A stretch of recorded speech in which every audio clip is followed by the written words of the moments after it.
എന്തേ practical exam തുടങ്ങാത്തേന്ന് ഓർത്തുകൊണ്ടിരുന്നിരുന്ന് അവസാനം ഞങ്ങൾക്ക് കമ്മ്യൂണിറ്റിയുടെ പ്രാക്ടിക്കൽ എക്സാം ആയിരുന്നു കേട്ടോ. അപ്പോൾ അതിന് വേണ്ടി രാവിലെ ഒരുങ്ങി കെട്ടി കോളേജിൽ പോയിരിക്കുന്നതാണ് ഈ കാണുന്നത്.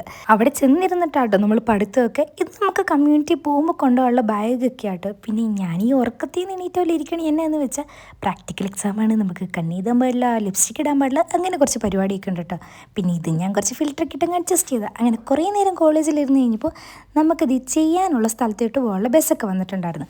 അങ്ങനെ നമ്മൾ കോളേജ് ബസ്സിൽ കയറിയിരുന്ന് ഒരു 10-40 പേരും കൂടെ നമ്മുടെ കമ്മ്യൂണിറ്റിയിലോട്ട് പോകാം കേട്ടോ. അതായത് നമുക്ക് കമ്മ്യൂണിറ്റിയുടെ പ്രാക്ടിക്കൽ എക്സാം ചെയ്യേണ്ടത് ഒരു പർട്ടിക്കുലർ ഏരിയയിൽ പോയി അവർ അലോട്ട് ചെയ്യുന്ന ഹൗസിൽ ചെന്ന് ഡീറ്റെയിൽസ് കളക്ട് ചെയ്ത് അങ്ങനെയൊക്കെ ആട്ടോ. അപ്പോൾ അങ്ങോട്ടേക്കുള്ള പോക്കാണ് ഈ കണ്ടുകൊണ്ടിരിക്കുന്നത്. അങ്ങനെ എനിക്ക് അലോട്ട് ചെയ്ത് വീട് ഇതായിരുന്നു കേട്ടോ.